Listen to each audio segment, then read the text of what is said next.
My name is Silas, and my friends and colleagues know two very important things about me. I'm a conductor, and I love coffee, especially espresso. No matter where I travel in the world, the first thing I try to do is find the best coffee shop and learn about the local coffee drinking habits. If I can, I try to meet up with old friends or make new ones in a coffee shop, of course, so we can talk about life, art, music, or whatever's on our minds. I found that there's no better way to get to know a conductor a little better than by having coffee with the maestro. Today I'm having coffee with Ian Passmore. He's a very talented young conductor who I met a few years ago at an International Conductors Guild conference. He just finished 3 years on the staff of Omaha Symphony, 2 years as the assistant conductor and a third year as its associate. He's also author of the blog Music That Doesn't Suck. So now I'm going to get a coffee and I'm going to see what Ian's up to.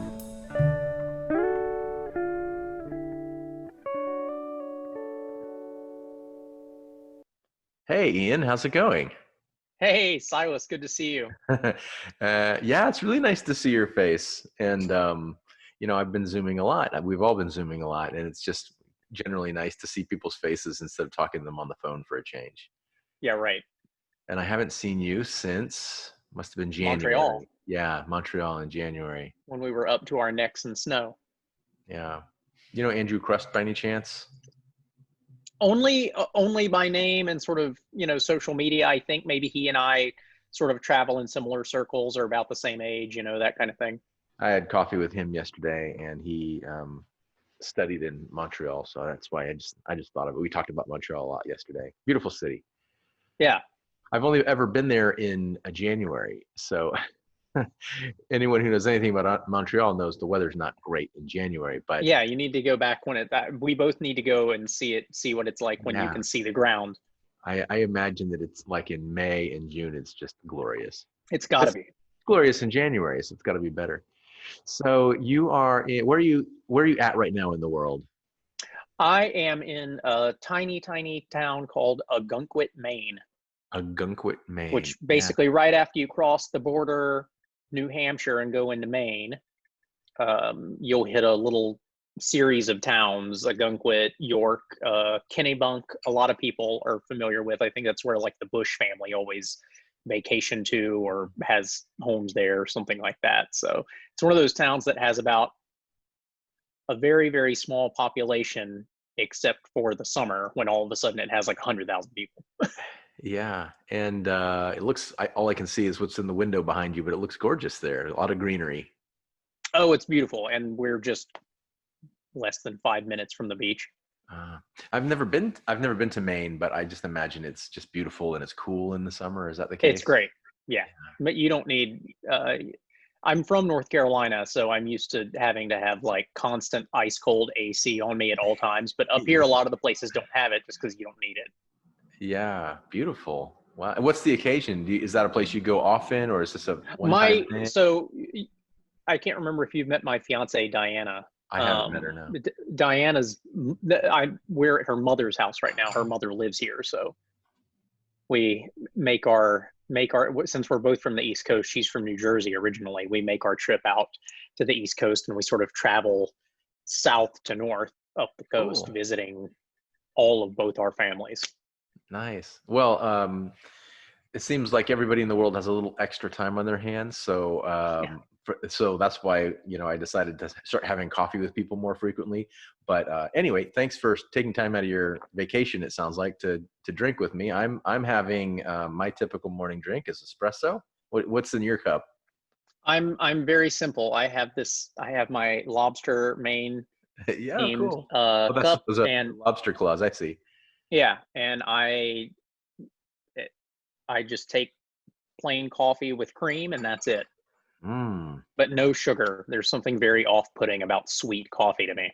Oh, really? Oh man, I can't put enough sugar. I like been trying for years to cut down the sugar I put in coffee, but I just love it.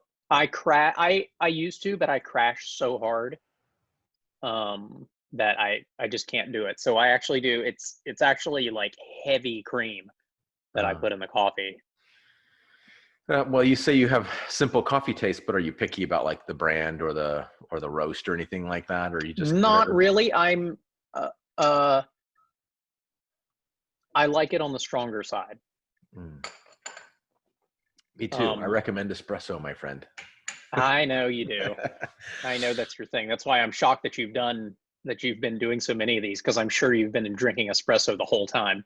Yeah, I have, but I've been trying to just do one a day. I could drink 3 or 4 espressos in a day, and sometimes on vacation, especially in Europe, where it's more common to have an espresso in the afternoon or after dinner. I do that sometimes. If you're in Italy, if I'm in Italy, I could have an espresso in the morning, one in the mid morning. I have one in the middle of the afternoon, and then after dinner, it's pretty common to have an espresso after dinner.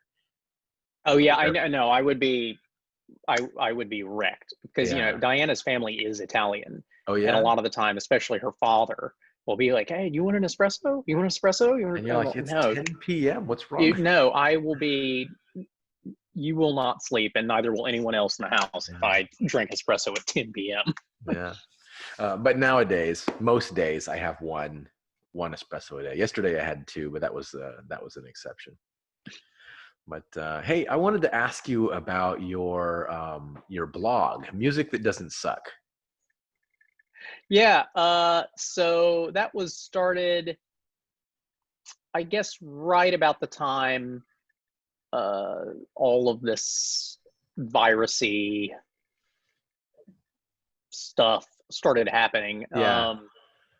And I've always been, the orchestra, every orchestra I work with, or band, or whatever happens to be in front of me, I'm I guess I'm known as a little bit of a storyteller. I always have Mm. these. I have a very, very good memory for pretty much everything I've ever read or every conversation I've ever had. Really? Yeah, and it's I've always been that way. I don't know why. It just sticks with me. Um, and so our friend, our mutual friend and my former teacher, Tonu, Yes. has a sort of encyclopedic knowledge of everything music. Mm-hmm. Um, and and so I sort of always wanted to emulate that, and not quite as successfully, but I also have that same sort of love for maybe some obscure repertoire that he has, and that our friend David Leibowitz and Jim Anderson, they all have.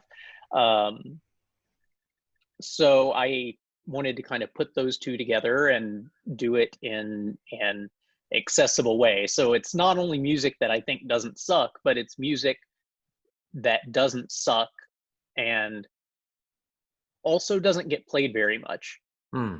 and not necessarily by um and there's some pieces on there by major composers. I think Brahms and Dvorak were two of the first ones that I did, but it's pieces of theirs that don't get played as much as certainly as the symphonies do. I did the Dvorak, the Water Goblin, which is a great piece from those late tone poems that he did, and then I did that Schoenberg orchestration of the Brahms G minor piano quartet, which is a masterpiece. Um, but because it's not the symphonies necessarily, it doesn't get played as much. And of course, most recently, I did, what was it, the Dawson, the William Dawson Negro Folk Symphony, which I had a score to, a very old score that was given to me several years ago, and I browsed through it, but I'd never actually heard the piece. And then I was talking to another former teacher of mine, Arthur Fagan, who just recorded it with the Radio Symphony in Vienna.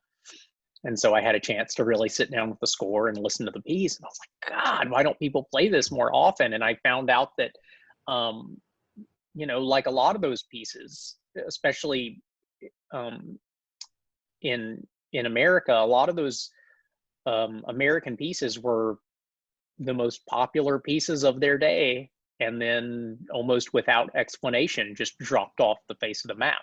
Yeah. So there's a Like a lot of lot that. of repertoire does. Yeah, and that's why I think one of the first sentences I put in the other one, and I end up saying this a lot, every generation that passes, we get maybe what we get maybe 1-2% of that repertoire that actually carries over. Mm-hmm. And there's just a whole swath of really terrific music that gets left behind. And, it's kind of our responsibility as conductors, I think, to track it down and let people know about it. Yeah, sometimes it's not easy to find, and sometimes you'd never know what you're going to find in places you don't expect. Best Yeah. historical example is Mendelssohn discovering Bach.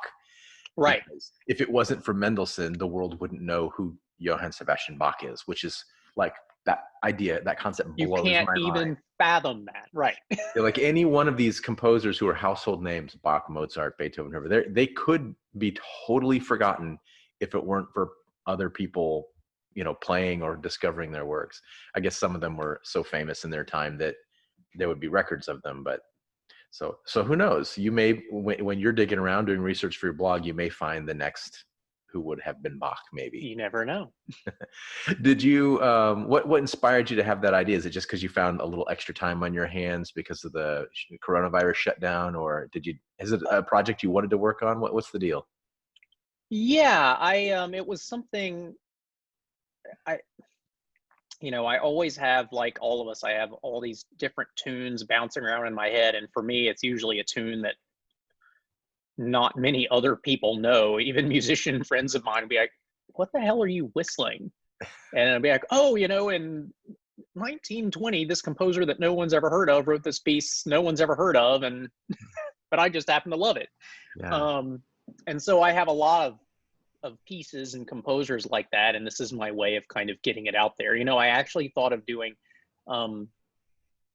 sometimes it's a little hard for me to sit down and write it, so when I'm crunched for time, I actually thought about doing some of them as short video introductions, um and then linking the piece that way. So that may pop up in a future one, but the idea to put it in a public form like the blog was actually my fiance's idea. Oh, okay. And the title, uh, I Facebook sourced, and so I have to give credit my friend Darren Pettit, who is a tremendous saxophone player, but is also a theory and composition teacher at in Omaha, and plays with the Omaha Symphony quite a bit. That was his idea, and I think he put it up.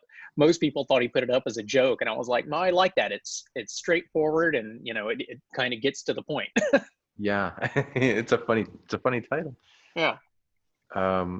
Yeah, I was thinking about titles.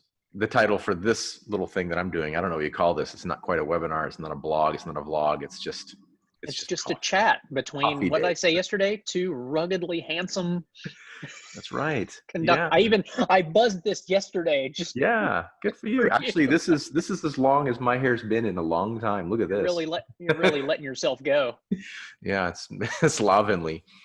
I had a good beard going earlier in June, but I had to cut it off to do Army stuff. No, that makes me itch. Hey, I wanted to ask you actually, because this is always sort of fascinating thing for me, and it's something that I'm passionate about. What do you do? Well, not only not only in the age of the virus, but just in general, what are some of your favorite non-musical or non-conducting physical activities to do? Because I think it's, one of my things is that I think musicians and just musicians in general, well, not even musicians, everyone should find a way to be more physically active. Yeah, you just mean for like fitness or whatever. Yeah. Well, I've seen your bike jersey, so I know you do that, because I do that too. See just right here above my couch, that's the handlebars to my bicycle. It's behind the couch. But I'm pretty active. I've slowed down in the last couple of years because I had some injuries and stuff, but I used to run marathons and do triathlons and be very active. But lately, to answer your question, I've been jogging probably twice a week, and going on a long bike ride maybe once or twice a week also. And I'm doing push-ups every day and sit-ups. I saw that. most every day. Yeah, I'm doing that Facebook challenge to bring awareness to veteran suicides. And anybody who doesn't know what that is, it's called the 22 Kill Challenge. And you can just Google the hashtag 22 Kill, 22 Kill. And that's the number is significant because according to somebody, the statistic is that 22 veterans commit suicide every day. Holy And cow. suicide, of course, is a pretty serious issue, not just with veterans, but with people in general, Americans and everyone in the world. It's an issue. But among my military colleagues, this 22 kill challenge is going around pretty fast. Everyone's tagging someone on Facebook saying, now it's your turn. So anyway, I do 22 push-ups a day for 22 days. And every day I'm supposed to nominate somebody else every day. And so it's kind of like a pyramid scheme to bring attention to this issue. Good for you. It's annoying to me to have to think of someone every day to nominate, because I don't know who amongst my friends likes to do push-ups or is going to go like, oh God, Silas tagged me in something. So on the first day, likes to do them. Yeah, on the first, I belong to some fitness group on Facebook. It's a bunch of crazies that are going to run 1,000 miles in the year 2020, which sounds like a lot, but if you do the math, it's like if you run a few miles a day, a few days a week for a year, it's 1,000 miles. Oh yeah, that would add up quickly. Yeah, it's a pretty reasonable goal. I'm not going to reach the goal. I'm probably going to get to like 600 or 700 miles this year. But anyway, this Facebook group I'm on is kind of boring. But anyway, I'll speed it up. So it's called the 1,000 Miles in the Year 2020 group. And on day one of my push-up challenge, I just challenged that group. So that's 120 something people that I challenged on day one. So I don't bother with nominating. Yeah, you don't need to. But I do. I pretty religiously every day do my 22 push-ups, and 22 push-ups for me is kind of, it's not that it's easy, but I have been doing push-ups for years, so it's not a super hard challenge. I was looking back there at your bike. You're doing road biking like we do, right? Those look like drop handlebars. Are you a road biker too? Yeah. Yeah. Yeah, and I've never had a triathlon bike, but I did until recently. I had triathlon bars on my road bike. I just bought the ones that lock on. Yeah. But I've had that triathlon handlebar for maybe 7 or 8 years. Are those the kind like the short, like the vertical ones? Yeah, with the little elbow rests like that. But something on it broke. The little gizmo, the spring that holds the elbow thing broke. So I recently took that off, and I'm really enjoying just road biking without the extra gear because it's a little bit lighter and that's fun. When so Diana and I like to what was it, maybe 3-4 years ago, we did a 5-6 day road bike tour basically from Prague to Vienna.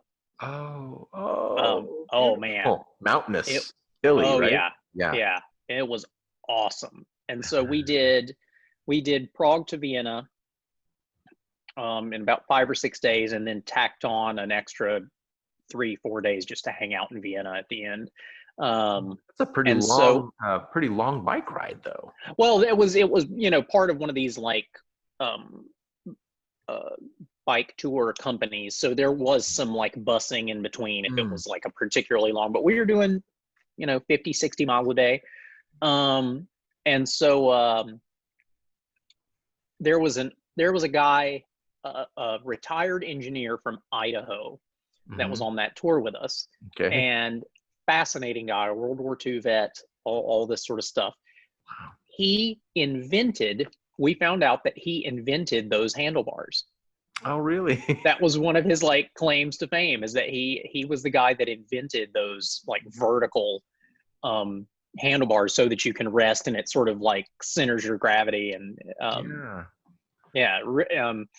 and those guys, like, he met up with a bunch of his like old timer buddies and would do these trips all the time. And he was the first one when we got to the Danube that went diving, like sprinting and diving head first into the Danube. And it was like ice cold water. All the rest of us are sitting over there like, oh God.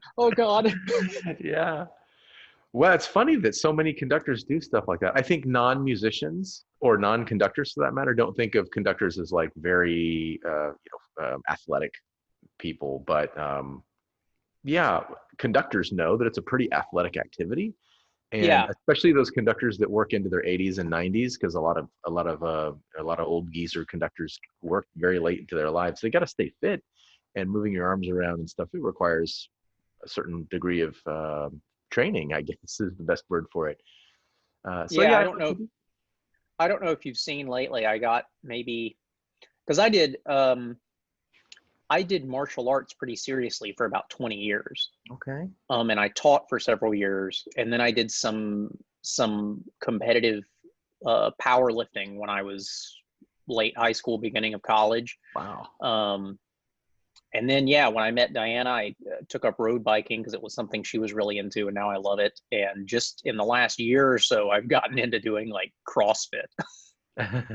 So it's Oh gotten sort boy. of like it's gotten yeah a little bit more hardcore than I anticipated, but I love it because it's the workout's always different, and it's something I never got much into like the Olympic weightlifting or anything like that, and so I have to learn those things now.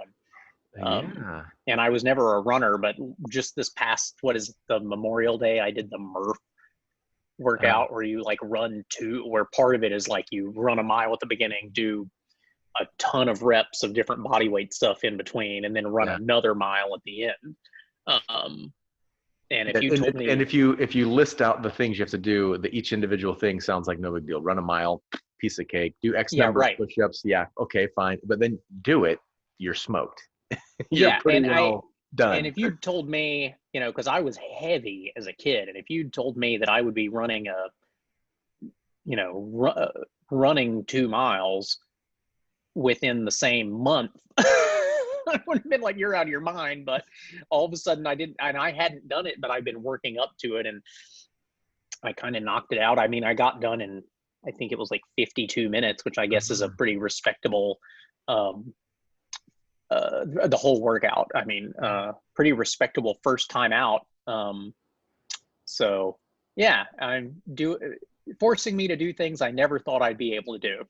I've only known you for maybe 5 or 6 years. I think I met you in DC at the Conductors Guild conference, or maybe in New York. I can't remember. But anyway, I've only known Maybe. you for a few years, and I just think of you as being a rail thin guy. So I can't imagine you being heavy. Oh man, I was because I'm only 5'8", and I was 225, 230, What? something like that. Oh yeah. Wow. But you have to Wow. remember, I grew up in the deep South, so there was very little that went into my mouth that wasn't deep fried. Yeah. Things that were And if deep I fried were still, deep fried again. yeah, and if I could do that with impunity, I would. Yeah. Yeah. Tell me about it. And then as you get older, it just gets harder. Yeah, right. I feel like I've been eating right for years, and it's just not helping. So, Well, but that's the other thing. I know that if I don't stay active and really watch what I eat, I'm super sensitive to. That's why I said I'm very sensitive to sugar. I'm very sensitive to uh, uh, like wheat and that sort of thing. So oh really? I tend to stay away from it, and I have a surprising amount of willpower when I put my mind to it. I'm curious to ask you more about your martial arts experience and training, and specifically, does that inform your conducting at all? Because, well, you go first, and then I'll tell you what I think. For me, um, no, I get into this sometimes when people ask me about it, but I think maybe a lot of people don't know that I started practicing conducting, and I don't mean like my stuffed animals. I mean like I would have my friends stay around after middle school band and let me rehearse them. So I started conducting when I was about 10. Oh wow. Um, and so I learned to conduct a little bit before I learned how to play an instrument because I was a trumpet player. So all I ever wanted to do was conduct. That was it.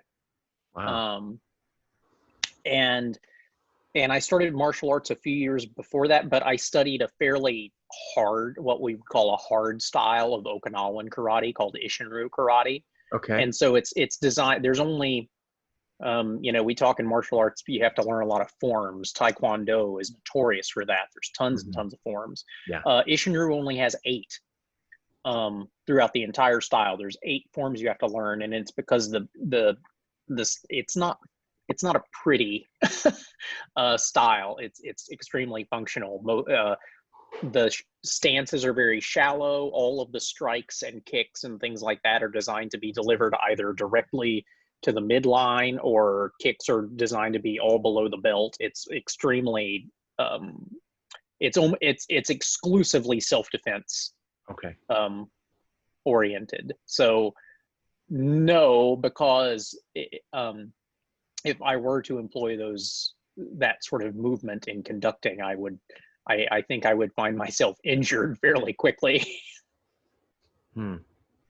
I've been interested in martial arts since I was a kid as well. I never dedicated enough time to one specific school to get advanced, but I learned a little bit about a lot of things, a little judo, a little taekwondo, a little bit of this, a little bit of that. In the Army, I had to learn jujitsu, at least the basics of jujitsu. And I joined a club and practiced that for a couple of years. But, 1 or 2 years into practicing something, you don't really get good at it. You just learn enough about it to be, in your mind, dangerous, and then you move on. Yeah, right. But I've always been attracted to the martial arts that I felt were musical or artistic or beautiful, if that makes sense, instead of functional. Like, I never took a martial art because I wanted to kick anyone's ass. Yeah, right. Maybe when I was a kid, I did, but when I saw Karate Kid, I was like, I want to do that too. But as an adult, I studied capoeira, for example, because it's musical, it's dance, but it's also self-defense. And I studied that when I lived in California years ago, just because I thought that was so cool. I wanted to learn that. And then more recently, let's say 10 to 15 years ago, I got really interested in Tai Chi. And Tai Chi, the reason I got interested in that is I saw people practicing it. I lived in New York at that time, and I saw people practicing it in a park. And I said, those people look almost like they're conducting. Almost, not quite, but there's something about it. And I've also studied dance and specifically ballet, port de bras, how do you move your arms and hands and all that stuff. And so I find the study of Tai Chi really informative to my conducting. And even if you don't feel like your form of martial art informs your conducting, you learned balance. And you learned how to move your body comfortably without tweaking your neck and back and all that stuff. And so I think it all, goes to the same goal of like being having a nice posture and standing up straight. And you become, it makes you, in some way that's true. I agree. In some way, every form of martial arts makes you extremely aware of what your body is doing in space at all times. Which is a problem for beginning conductors, for sure. Yes. Day one, I've just started teaching. I just wrapped up my first year as a professor, so I'm learning a lot about how to teach people. But it's been a long time since I've seen a beginner conductor like never held a baton before. How's the 4 pattern go? Like the circles that I run in, everyone knows how to conduct, and some are better than others, and some are in graduate programs and they're trying to get better and they're trying to learn music. But it's been a long time since I hung out with like, how do you hold the baton people? But having just taught a class like that, I was reminded that some people like don't know how to stand up straight.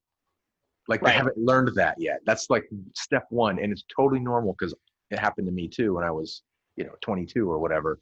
I had to learn how to stand up straight and how to like raise my arm without raising my shoulder, because it's not. And the funny thing is like conducting is almost more than, well, not almost, I think maybe more than any other area of music, conducting, at least the teaching of conducting, is a do as I say, not as I do sometimes kind of thing. Because there's so like, my dear friend and teacher, David Efren at Indiana, would always tell us in front of the orchestra, stand up straight, you're going to stand up straight. But then as soon as he gets on the podium, it was like this kind of thing. But, the orchestra would play like their lives depended on it, in part because they sort of did at the time if he was up there. But yeah, it's fascinating the different results you can get just based on your posture. Yeah. Your arms and legs and head could be doing almost anything else, but just your general alignment Yeah. can And have is a profound effect on what's going on in front of you. and it's harder to do than it sounds. And like we were just talking about, a lot of people, like most human beings on planet Earth, don't really know that they're not standing up straight all the Right. time. But I found that the study of dance and martial arts has given me some awareness so that as I'm doing, I still, hunch over and I still bend and I still turn my neck. But when I do it, I know that I'm a little more aware that I'm doing it. And yeah, so these things are cool. It's all connected. It's all connected. Yeah. Hey, man, I really appreciate you taking the time to have coffee with me, especially, like I said, because you're on vacation. It's really great to see you again. Yeah, you too. Thanks for having me. Yeah, we should do this again soon. Absolutely. I'd love to. All right, man. Have a great time. Yeah, you too. Take care. See ya.